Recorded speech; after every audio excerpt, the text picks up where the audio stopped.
Welcome है सभी यहाँ पे इन फ्यूचर जो भी टीचर्स हैं हमारे भावी शिक्षकों का सभी तहे दिल से स्वागत है हमारे चैनल में। और फ्रेंड्स, अब जैसा आप यहाँ पे टाइटल देख रहे हैं कि सीटेट दिसंबर 2023, जी हाँ बिल्कुल 2023 है ना। मान के चलो कि 2024 ही ठीक है, 2024 तक एग्ज़ाम होगा या तो दिसंबर में या फिर आपका जनवरी में, है ना।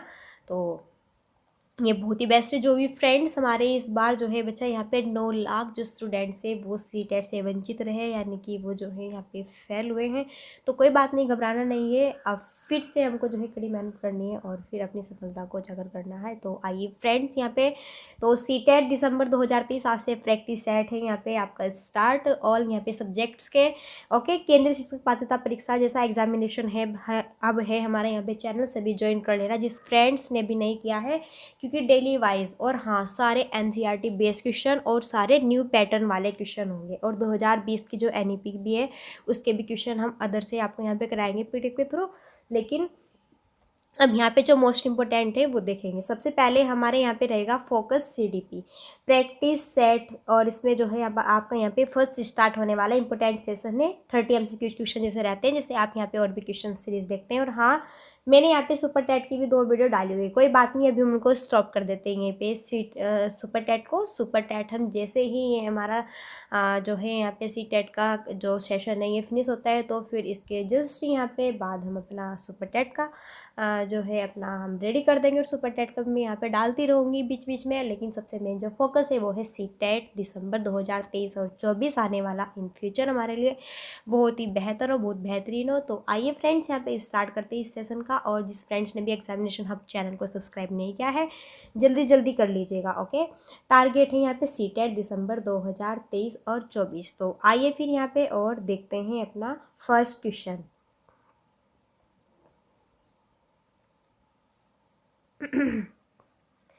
इनमें से जो है कौन सा क्षेत्र बाल विकास का नहीं है, तो आपको ही बताना है। देखो ये पहला क्वेश्चन ही है, इसमें क्या आपका मिस्टेक हो है यहाँ पे टाइपिंग करते हुए, आप पता नहीं कैसे। पहला क्वेश्चन होगा कि निम्नलिखित में से कौन सा क्षेत्र बाल विकास का है। इनमें क्वेश्चन होगा कि निम्नलिखित में से कौन सा क्षेत्र बाल विकास का है।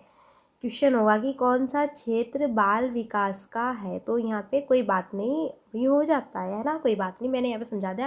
क्वेश्चन है कि निम्नलिखित में से कौन सा क्षेत्र बाल विकास का है। अब यहाँ पे अंकिक और अवैज्ञानिक, निर्धारित और स्थिर, अंतर्नियतात्मक और गतिशील, या फिर अर्थ स्पष्ट और प्राचीन। तो यहाँ पे आपको बताना है। तो यहाँ पे अस्पष्ट और प्राचीन, तो यहाँ पे देखना है कि इनमें से कौन सा क्षेत्र बाल विकास का तो इनमें से कौन सा क्षेत्र बाल विकास का है। तो यहाँ पे जो है अगर हम बात करें अपने क्वेश्चंस की तो 4 ऑप्शंस आप देख लीजिए।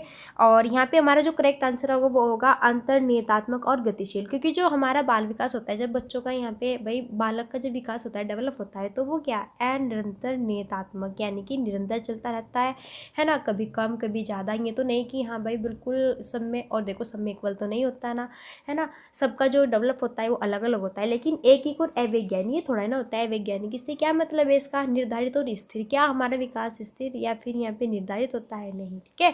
ये थोड़ा ना पता है कि हाँ भाई मेरा कल को विकास इतना ही होगा, तो ये निर्धारित थोड़ा है ना, ये पहले से बिल्कुल भी नहीं है निर्धारित। या फिर यहाँ पे अस्पष्ट और प्राचीन, क्या प्राचीन है क्या स्पष्ट है, तो ये बिल्कुल स्पष्ट है, अस्पष्ट नहीं है स्पष्ट है ना। स्पष्ट यहाँ पे होगा, ये अति स्पष्ट नहीं होगा, स्पष्ट। तो अस्पष्ट थोड़ा ना स्पष्ट है। प्राचीन, भाई ये कहाँ प्राचीन मुद्दे में आप इसको ले जा रहे हैं डेवलप को, तो ये कोई प्राचीन नहीं है, ये अपना निरंतर चलता रहता है, आजीवन चलता है। जी हाँ बिल्कुल, ये अंतर्नियतात्मक और गतिशील, यानी कि ये चलता रहता है, गतिशील, ये बिल्कुल एक्टिव रहता है, ठीक है। ये अपने ये है कि हाँ भाई कभी कम कभी ज़्यादा, कभी कम कभी ज़्यादा, ये फोकस तो सभी बंदे में यहाँ पे चलता रहता है और सबका इक्वल नहीं होता है ना, ये सबको पता है। तो हम यहाँ पे ज़्यादा आपका एक्सप्लेनेशन नहीं करेंगे क्योंकि आपका टाइम वेस्ट होगा। तो आइए फिर सीधा नेक्स्ट बढ़ते हैं हम अपने नेक्स्ट सेशन के सेकंड क्वेश्चंस पर। और नेक्स्ट सेशन का जो है यहाँ पे सेकंड क्वेश्चन है फिर हमारा। देखो क्वेश्चन तो यहाँ पे बहुत बड़े बड़े रहते हैं, बस सी टेट की सबसे ज़्यादा तो यही होती है। तो यहाँ पे हमारा क्वेश्चन है कि बाल विकास की अवधि का सही क्रम कौन सा है, तो आपको बताना है। देखो सबसे पहले यहाँ पे कौन सी अवस्था आती है, ये क्वेश्चन तो बड़ा ही इंपॉर्टेंट है और यहाँ से बिल्कुल आपका क्वेश्चन पुट अप होता है।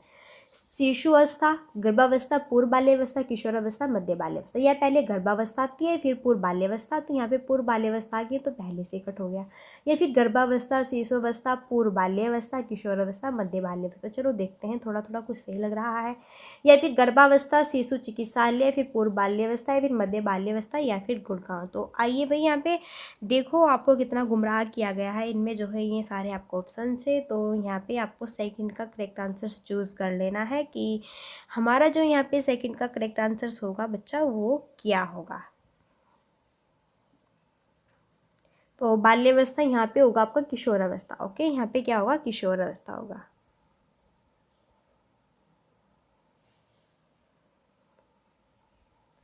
तो सबसे पहले यहाँ पे आपकी क्या आती है भाई, सबसे पहले आपकी यहाँ पे आती है गर्भावस्था आती है सबसे पहले, है ना। फिर शिशु अवस्था आती है, फिर पूर्व बाल्यावस्था आती है ना। और फिर बाद में आपका यहाँ पे फिर देखो पहले तो पूर्व बाल्यावस्था आती है, फिर यहाँ पे मध्य बाल्यावस्था आती है, और फिर यहाँ पे आपका किशोर अवस्था होगा। क्या होगा, यहाँ पे होगा किशोर अवस्था। तो इस तरह से डी ऑप्शन करेक्ट होगा। ये आज टाइपिंग कैसे मिस्टेक होगी इनमें, चलो कोई बात नहीं, मैं चेक करके फिर देखूंगी। ओके, तो बाल विकास की अवधि का सही क्रम यहाँ पे सही पैटर्न होता है, गर्भावस्था पहले आएगी। यानी पहले तो भाई डेवलप जब गर्भावस्था में होता है ना बच्चा, तभी डेवलप होना स्टार्ट हो जाता है। अब कई बच्चे गर्भावस्था के स्टार्ट होने से ही ना थोड़ा है ना कि भाई 2.5 किलो का हो गया यहाँ पे, फिर इतना हो गया है, इतना हो गया, फिर 1.5 इंच का हो गया, इतने इतने ग्राम का हो गया, तो ये इतने किलो का हो गया है ना। पहले पहले धीरे धीरे भ्रूण बनता है ना, फिर तब जाके बच्चे में अंग बनते हैं, है ना। इस तरीके से कहते हैं। तो फिर पूरा निर्माण होता है, पूरा डेवलप होता है 9 मंथ तक, 9-10। तो इस तरीके से यहाँ पे बेस्ट चलता है। तो गर्भावस्था, और फिर आपका यहाँ पे शिशु अवस्था होता है, चिकित्सालय नहीं, शिशु अवस्था होगा यहाँ पे। ओके, फिर पूर्व बाल्यावस्था, फिर मध्य बाल्यावस्था, और फिर यहाँ पे आपका किशोर अवस्था। तो चलिए फिर नेक्स्ट यहाँ पे बढ़ते हैं, और इस सेशन का नेक्स्ट क्वेश्चन है कि विकास प्रकृति एवं पालन पोषण के ब्लैंक परिणाम है। तो यहाँ पे इसका होगा विसंबंधन, वियोजन, अंतःक्रिया, फिर स्वतंत्र कार्य। तो यहाँ पे जो है विकास प्रकृति एवं पालन पोषण के ब्लैंक परिणाम है। तो ये परिणाम है आपका अंतरक्रिया का। विकास प्रकृति और पालन पोषण, बिल्कुल इन दोनों की अंतरक्रिया होती है भाई। प्रकृति, नेचुरल। अब देखो सबसे बेस्ट हमारा नेचर तो रहता ही है हमारे डेवलप में भाई। नेचर अगर बेस्ट है तो बेस्ट होगा, है ना। फिर हमारे पोषण पे डिपेंड करता है, पालन पोषण हमारा किस तरह से हो रहा है, किस तरह से नहीं हो रहा है। ये तो सबसे मेन है ही, है ना। ये तो सबसे मेन पॉइंट है भाई, सबसे मेन पॉइंट है ये आपका पालन पोषण वाला। अगर बेस्ट है तो बेस्ट चलेगा, नहीं है तो भाई उसी तरीके से चलेगा जैसे भी आपका होगा, है ना। तो ये अंतरक्रिया, दोनों ही अंत संबंधित होते हैं, दोनों अपने आप में पूरे पूर्ण रूप से डिपेंड होते हैं।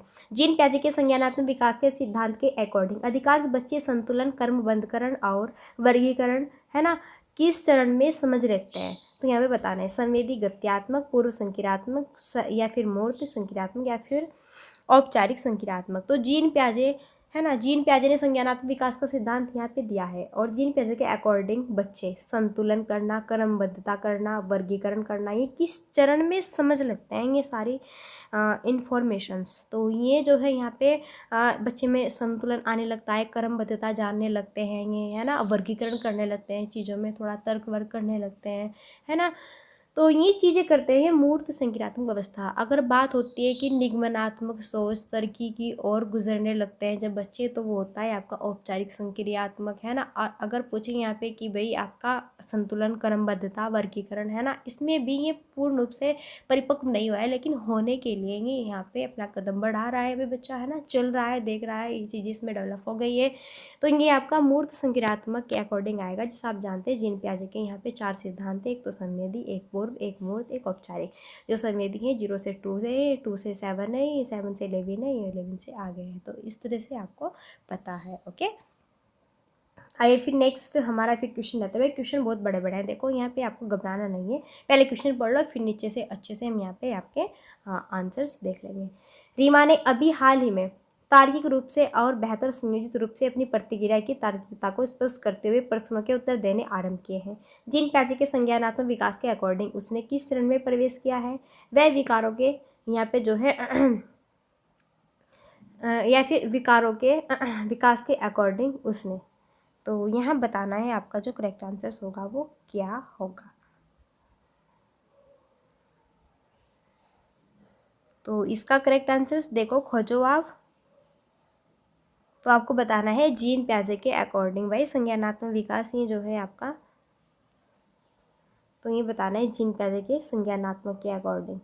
ओके, तो यहाँ पे अगर हम देखें आपके ऑप्शंस संवेदी गत्यात्मक, पूर्व संज्ञानात्मक, मूर्त या फिर औपचारिक। तो इस तरीके से रीमा ने अभी हाल ही में तार्किक रूप से बेहतर संयोजित रूप से अपनी प्रतिक्रिया, यानी कि वो तार्किक की ओर बढ़ने लगी है यहाँ पे। तो मैंने आपको भी बताया ना कि जब हम तर्क की ओर बढ़ने लगते हैं, हमारा पहला कदम स्टार्ट हो जाता है उठना, तो वो क्या होता है आपका मूर्त संज्ञानात्मक अवस्था। बिल्कुल हम इसमें जो है तर्क वर्क करने लगते हैं, है ना। कोई हमसे क्वेश्चन पुटअप कर रहा है तो उसका आंसर देने लगते हैं, है ना।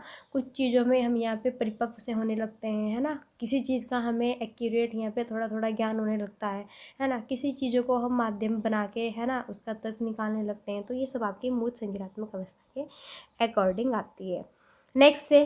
नेक्स्ट फिर हमारा इस सेशन का क्वेश्चन है कि बच्चे अधिक समझ व ज्ञान रखने वालों के साथ अंतर्क्रिया करके सीखते हैं। अधिगम का यह सिद्धांत, है ना, देगी सिद्धांत के दृष्टिकोण से सही है। लेव वाइगोत्स्की सामाजिक सांस्कृतिक, जीन प्याजे सामाजिक सांस्कृतिक, सिगमंड फ्रायड मनोगतिशीलात्मक, या फिर BFFF व्यवहारवादी। तो बच्चे अधिक समझ व ज्ञान रखने वालों के साथ अंतर्क्रिया करके सीखते हैं। तो अधिगम का ये सिद्धांत किसके अकॉर्डिंग दिया गया है।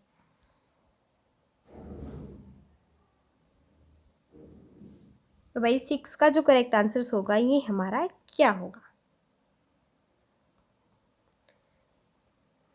तो बिल्कुल आप यहाँ पे थोड़ा देखिए और बताइए कि क्या होगा। हमारे सेशन का करेक्ट आंसर होगा लेव वाइगोत्स्की सामाजिक सांस्कृतिक, ए ऑप्शन करेक्ट आंसर। बच्चे अधिक समझ व ज्ञान रखने वालों के साथ अंतर्क्रिया करके सीखते हैं। बच्चे अधिक समझ व ज्ञान रखने वालों, यानी कि यही तो बात हुई है। अब बच्चा जो है यहाँ पे समूह में बैठा है ना, बच्चा अब भाई समझ रहा है, ज्ञान रखने वाले जो बंदे हैं उनसे अंतर्क्रिया करके सीख रहा है चीज़ों को, है ना। तो बिल्कुल आपको ये बस लैंग्वेज तो पकड़ने। अब अगर यहाँ पे आप थोड़ा कन्फ्यूज होते हैं ना, वैसे यहाँ पे जीन प्याजे सामाजिक सांस्कृतिक सिद्धांत दिया हुआ है इसमें ऑप्शंस में, है ना। अगर यहाँ पे आपका एक्यूरेट मान लीजिए यहाँ पे संज्ञानात्मक विकास का सिद्धांत होता, तो बिल्कुल मैं बिल्कुल यहाँ पे गाइड करती हूँ कि बिल्कुल आप एक्यूरेट नहीं ऑप्शन लगाते हैं, लेकिन फिर आपका गलत हो जाता है। यही तो सीटेट है, यही तो है पैटर्न सीटेट का, है ना। पूछा है बच्चे अधिक समझ व ज्ञान रखने वालों के साथ अंतर्क्रिया। अब किसी बंदों के साथ में अंतर्क्रिया कर रहे हैं वो, ये नहीं कि वो खुद से ही अपना संज्ञानात्मक विकास कर रहे हैं। तो इस तरीके से ये ऑप्शन करेक्ट होगा, बाकी सारे क्वेश्चन यहाँ पे हमारे इनकरेक्ट है। लेव वाइगोत्स्की के संज्ञानात्मक विकास के दृष्टिकोण के अकॉर्डिंग एक अध्यापक को क्या करना चाहिए। तो लेव वाइगोत्स्की के अकॉर्डिंग विद्यार्थी को अंतर्क्रिया करने के कम से कम अवसर देने चाहिए। सांस्कृतिक दृष्टांतों का यूज बाधित करना चाहिए। विद्यार्थी को उसके अभीष्टतम गुणों का प्राप्त करने में सहयोग देना चाहिए, या फिर अधिगम को समुन्नत करने के लिए पुरस्कार और दंड का प्रावधान करना चाहिए। तो भाई इस तरीके से जो है हमारा इस सेशन में 7 क्वेश्चन का जो करेक्ट आंसर बनेगा वो क्या होगा। तो यहाँ पे होगा कि विद्यार्थियों को उसके अभीष्टतम गुणों को प्राप्त करने में सहयोग देना चाहिए। बिल्कुल, अब यहाँ पे कम से कम अवसर दो, ये तो बिल्कुल निगेटिव है ना। बाधित करो, निगेटिव है ना। पुरस्कार दंड दो, बिल्कुल निगेटिव है, कट जाएगा, काटो। तो यहाँ पे उसको सहयोग दो, है ना, ये करेक्ट होगा। जीन प्याजे और लॉरेंस कोलबर्ग के द्वारा प्रतिपादित सिद्धांतों के बारे में कौन सा कथन सही है। दोनों ने ही वयस्कों में संज्ञानात्मक विकास के सिद्धांतों को प्रतिपादन किया है। दोनों के ही सिद्धांतों में विकास के 8 प्रतिरूप है। दोनों के ही सिद्धांत विकास के मध्य बाल्यावस्था चरण तक सीमित है, या फिर दोनों सिद्धांत अवस्थाओं को प्रतिपादित करते हैं। तो इस तरीके से यहाँ पे 4 ऑप्शन इस तरीके से आपके सामने है, और 8 का आपको 8 जो क्वेश्चन है यहाँ पे इसका करेक्ट आंसर बताना है। तो भाई जीन प्याजे और यहाँ पे लॉरेंस कोलबर्ग, इनका क्या यहाँ पे सिद्धांत है। तो दोनों सिद्धांत अवस्थाओं को प्रतिपादित करते हैं। जी हाँ, बिल्कुल, कोहलबर्ग भी अवस्थाओं पे डिपेंड रहता है, और जो जीन प्याजे ये भी, लेकिन इनके 8 प्रतिरूप है, ये गलत है भाई। जीन प्याजे के कहाँ पे 8 प्रतिरूप है, तो गलत है ना ये, है ना। और दोनों ही वयस्कों में संज्ञानात्मक विकास के सिद्धांतों को प्रतिपादन, भाई ये कोलबर्ग कहाँ करता है संज्ञानात्मक विकास का सिद्धांत, ये तो अपना उसका करता है नैतिक वाला, तो गलत हो गया ना। तो यहाँ पे डी ऑप्शन करेक्ट होगा। बस ये तो समझना है, अगर ये पकड़ लिया ना तो सीटेट पास। और क्या, देखो सारे बिल्कुल न्यू पैटर्न वाले क्वेश्चन है, बता रही हूँ। एक ऐसी कक्षा जहाँ विद्यार्थियों को जोड़ीदार पद्धतकारी समूह कार्य और चर्चा में भाग लेने के लिए प्रोत्साहित किया जाता है, उन कक्षाओं की क्या विशिष्टता है। निष्क्रिय अधिगम, कंठस्थीकरण अधिगम, या फिर निर्देशन आधारित अधिगम। तो बिल्कुल इस क्वेश्चन का तो यहाँ पे देखते ही आंसर बन जाना चाहिए आपका।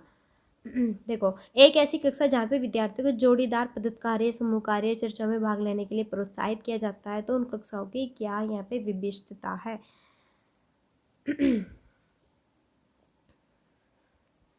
तो यहाँ पे क्या होगा करेक्ट आंसर। तो ये है निर्देशन आधारित अधिगम, है ना भाई। वो अच्छे से पढ़ रहे हैं भाई, चर्चा कर रहे हैं, है ना, समूह में पढ़ रहे हैं, तो एक्टिविटीज़ कर रहे हैं, निर्देशन आपस में एक दूसरे सीख रहे हैं, अधिगम कर रहे हैं, बेस्ट होगा। दूसरों की मनोदशा, प्रेरणा और इच्छाओं की पहचान करना और समुचित रूप से उनके प्रति प्रतिक्रिया करना क्या सुविधा है। अंतर्वैयक्तिक गतिशीलात्मक, अंतर्वैयक्तिक प्रगतिवादी। दूसरों की मनोदशा, प्रेरणा और इच्छाओं की पहचान करना, समुचित रूप से उनके प्रति प्रतिक्रिया करना क्या सुविधा है। यानी कि दूसरों की मनोदशा कैसी है, किसमें किस तरह की प्रेरणा है, मोटिवेट है, इच्छा उसमें किस तरह की है, पहचान कैसे करता है ना, ये सब हम उनके प्रति प्रतिक्रिया कर रहे हैं, बता रहे हैं चीज़ों को।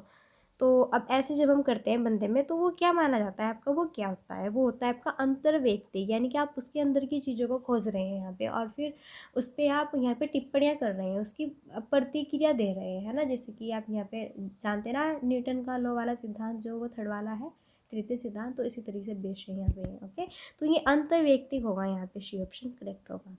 नेक्स्ट है फिर, प्रवीण के माता पिता जानबूझकर घरेलू कार्यों के अप्रातिनिधिक स्वरूप में संलग्न रहते हैं। जैसे कि पिता भोजन पकाने का कार्य करते हैं और माता घर के खराब हो गए इलेक्ट्रॉनिक उपकरणों की मरम्मत करती है। तो इस प्रकार के परिवेश में प्रवीण की क्या यहाँ पे प्रवृत्ति है। तो प्रवीण के माता पिता जानबूझकर घरेलू कार्यों में अप्रातिनिधिक के स्वरूप में संलग्न रहते हैं। अब देखो, पिता तो भोजन पका रहा है और उसकी माँ जो है भाई, जो खराब इलेक्ट्रॉनिक है ना उपकरण, उसको सही कर रही है। तो ये जेंडर रूढ़िवादिता यहाँ पे विविधीकरण का सामूहिक करेगा। फिर जेंडर रूढ़िकरण ये जो है यहाँ पे इनको प्रशस्त करेगा। फिर जेंडर स्कीमा को यहाँ पे भाई ये ऑप्शन आज पता नहीं क्या हो गया इनमें ऑप्शन में। चलो कोई बात नहीं, मैं देखती हूँ, तो आप पढ़ लीजिए जैसे भी है, जैसे भी कैसे है, कोई नहीं। मैं नेक्स्ट यहाँ पे बहुत ध्यान से अच्छे से बनाऊंगी भाई, कोई बात नहीं। तो 12 का जो करेक्ट होगा, ये जो है यहाँ पे जेंडर रूढ़िवादिता धारणाओं को यहाँ पे प्रशस्त कर रहा है, ठीक है। तो इस तरीके से हमारा यहाँ पे करेक्ट होगा। नेक्स्ट, कक्षा में विद्यार्थियों की विविधता को किस रूप में लेना चाहिए। अधिगम के लिए एक सकारात्मक गुण के रूप में लेना चाहिए, अधिगम के लिए एक बाधा के रूप में देखना चाहिए, या फिर अध्यापक द्वारा उनकी अनदेखी करनी चाहिए। फिर यहाँ पे कह सकते हैं कि सभी के लिए समता सर्जित करने हेतु इसे सीमित करना चाहिए। तो यहाँ पे जो है कक्षा में विद्यार्थियों की विविधता को किस रूप में लेना चाहिए। तो 13 का जो करेक्ट आंसर होगा वो है कि अधिगम के लिए एक सकारात्मक गुण के रूप में लेना चाहिए। बिल्कुल, बाधा के रूप में गलत, अनदेखा कर दो गलत, इसे सीमित रहने दो गलत, ऑप्शंस कट कर दो बिल्कुल। देखते इसी टेट इसी पे तो बेस होता है, जिसके भी ये यहाँ पे स्ट्रॉन्ग है ना, समझो निकल गया। राष्ट्रीय शिक्षा नीति 2020 के अकॉर्डिंग प्रारंभिक स्तर पर आकलन का क्या स्वरूप होना चाहिए। रचनात्मक है, नियमित है, सूचनाओं के मात्र ग्रामशीलता पर केंद्रित है, या फिर शिक्षण अधिगम की उपयुक्तता के अनुरूप है। ऑप्शन यहाँ पे ए बी सी, या फिर ये ऑल सभी, या फिर ये डी यहाँ पे। तो देखना है आपको, चूज करना है। राष्ट्रीय शिक्षा नीति 2020 की यहाँ पे ये, तो इसमें आपका बिल्कुल यहाँ पे हमारा जो करेक्ट आंसर बनेगा ना 14 का, तो यहाँ पे होगा डी ऑप्शन, ए बी और डी।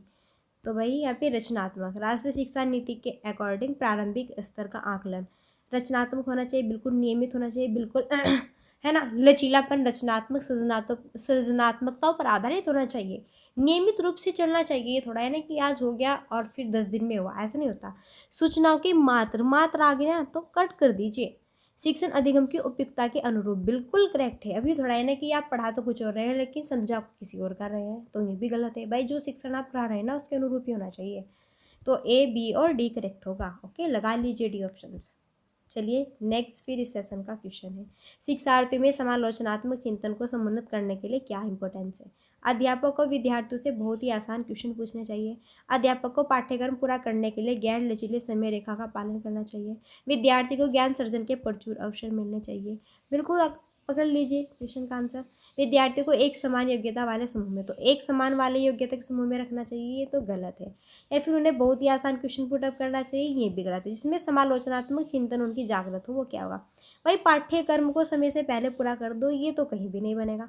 तो भाई विद्यार्थी को ज्ञान सर्जन के प्रचुर अवसर दो, ये यहाँ पे हमारा करेक्ट आंसर बनेगा। ओके, चलिए फिर नेक्स्ट हमारा सेशन का क्वेश्चन है, समावेशन को समुन्नत करने के लिए अध्यापक को क्या करना चाहिए। प्रतियोगिताओं को प्रोत्साहित करना चाहिए। अध्यापक केंद्रीय शिक्षण शास्त्र विधियों को क्रियान्वित करना चाहिए। व्यक्ति विभिन्नताओं की अनदेखी करनी चाहिए। अधिगम के सार्वभौमिक अभिकल्प डिजाइन को क्रियान्वित करना चाहिए। देखते बन गया होगा भाई, प्रतियोगिता लगाइए, गलत हो गया। अध्यापक तो केंद्रित करना ही नहीं है, शिक्षक केंद्रित नहीं करना है, छात्र केंद्रित करना है। अनदेखा कर दो उनको, गलत है। तो यहाँ पे अधिगम के सार्वभौमिक अभिकल्प दीजिए, डिजाइन को क्रियान्वित कीजिए, खुद एक्टिविटीज़ के माध्यम से समझेंगे ना तो वो बेस्ट होगा। नेक्स्ट यहाँ पे भाई आपको ऐसे अधिकरण दिया हुआ है, अधिकथन और बताना है, निष्कर्ष निकालना है। पहला निष्कर्ष है आपका ए वाला एक तो ए है यहाँ पे, चलो, और यहाँ पे एक बी ये है, यहाँ पे ब्लैक वाला। तो वंचित समूह के विद्यार्थियों के समावेशन को सफल बनाने के लिए यह महत्वपूर्ण है कि उनकी संस्कृति के पहलुओं को विभिन्न गतिविधियों के माध्यम से शामिल किया जाए। तर्क अपनेपन का बोध सीखने के लिए ऐप प्रेरित करता है। सही कथन चुनिए। क्या ए बी दोनों सही है, या फिर ए बी दोनों गलत है, या फिर ए सही है लेकिन आर गलत है, या फिर ये दोनों ही गलत है? तो भाई 17 का करेक्ट आंसर साहब पहले तो ऑप्शंस को चूज कर लीजिए, फिर देखिए।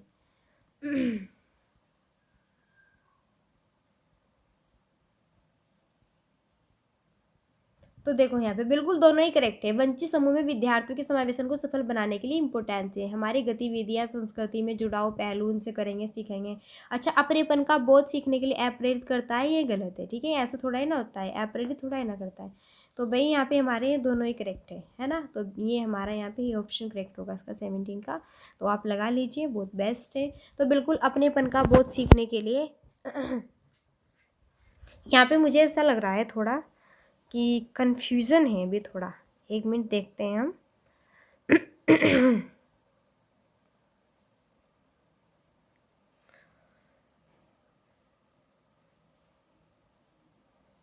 तो ये प्रेरित नहीं होगा भाई, ये प्रेरित होगा। हाँ, अपने में भी तो बोल लेंगे ऐसे ही। हाँ, यहाँ पे प्रेरित होगा। तो भाई ये अपनेपन का बोध सीखने के लिए तो प्रेरित होता है बंदा। बिल्कुल सही है कि अपनों के साथ सीख रहे हैं, अच्छे से सीख रहे हैं, अच्छा यहाँ पे है। तो बिल्कुल यहाँ पे हमारा ये करेक्ट होगा आंसर ए वाला। तो यहाँ पे अप्रेरित नहीं प्रेरित होगा। कोई बात नहीं, आज के लिए सॉरी प्लीज़। नेक्स्ट यहाँ पे पीडीएफ बिल्कुल एकदम एक्यूरेट राइट आएगी। ओके। प्रकाशित सहायक सामग्री को और अनुकूल, जैसे कि फॉन्ट का बड़ा आकार, शब्दों का बड़ा आकार, आवर्धक सामग्री आदि कौन से विद्यार्थियों के समावेशन के लिए विशेष रूप से इम्पोर्टेंस है? दृष्टि की आंशिक क्षति, श्रवण बाधित, संवेदी बाधित, दृष्टि की समग्र कुल क्षति। इस तरीके से यहाँ पे आपको 18 का करेक्ट आंसर चूज करना है। तो भाई यहाँ पे दृष्टि की आंशिक क्षति है ना। अब प्रशासनिक सहायक सामग्री अनुकूल, जैसे कि फॉन्ट का बड़ा आकार, आवर्धक सामग्री, इन सब में जो है एक समावेशन का रूप है शब्दों का बड़ा आकार। तो ये दृष्टि की आंशिक क्षति है ना। देखने के ऊपर डिपेंड है कि भाई हमारी जो आंखें हैं वो किस तरह से यहाँ पे देख रही है ना, है ना। हमारी आंखें ठीक है नहीं है ना, किस पे डिपेंड करता है कि भाई किसी की आंखें ख़राब होती है, दृष्टि बाधित होती है तो दिख नहीं पाता है, बड़े बड़े अक्षर नहीं दिख, मतलब छोटे अक्षर नहीं दिख पाते हैं, बड़े अक्षर ज़्यादा बड़े दिखते हैं। तो इस तरीके से यहाँ पे होता है ना। तो यहाँ पे आपका श्रवण से नहीं रिलेटेड होगा ना, संवेदी से। तो ये होगा आपका दृष्टि की आंशिक क्षति से। नेक्स्ट फिर बनेगा संवेदनशीलता विकार से जूझ रहे ऑटिज्म विद्यार्थियों की प्राय कौन सी दूढ़ सामर्थ्य है? विवरणों के प्रति सजगता ध्यान देगा, अपनी भावनाओं की अभिव्यक्ति, प्रखर संप्रेषणात्मक कौशल, एक कार्य से दूसरे कार्य की ओर आसानी से जाना।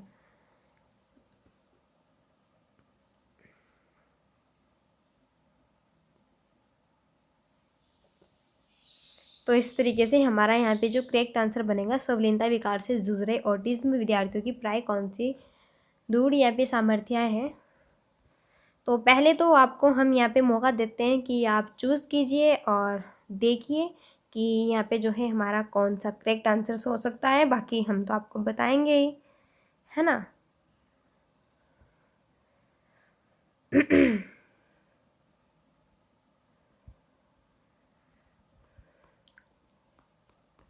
तो यहाँ पे जो हमारा इसका क्वेश्चन का करेक्ट आंसर होगा 19 का, वो होगा ए ऑप्शन, विवरणों के प्रति सजगता ध्यान देगा। ओके, ए ऑप्शन करेक्ट होगा। अपनी भावनाओं की अभिव्यक्ति, प्रखर संप्रेषणात्मक कौशल, है ना। तो भाई वो यहाँ पे जो है संवेदनशीलता विकार से जूझ रहे ऑटिज्म स्टूडेंट्स है, वो प्राय कौन सी दूर सामर्थ्य देगा? तो विवरणों के प्रति सजगता ध्यान देगा। ये हमारा करेक्ट आंसर यहाँ पे बन जाएगा। नेक्स्ट फिर हमारा सेशन का क्वेश्चन बनेगा कि नेक्स्ट कक्षा में जब भी सवाल प्रस्तुत किया जाता है तो राखी उस सवाल के लिए अनेक नवचारी समाधान प्रस्तुत करते हैं। यह राखी के किस पक्ष की ओर संकेत करता है? विशेष प्रतिभा वाली विद्यार्थी, औसत समझ वाली विद्यार्थी, अवधारणात्मक स्पष्टता की कमी, अतिशय रूप से विश्वस्त।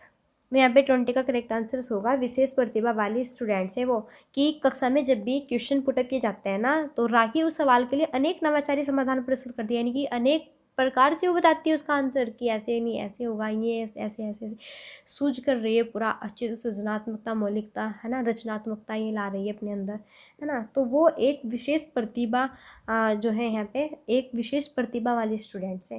ओके, ये ऑप्शन होगा।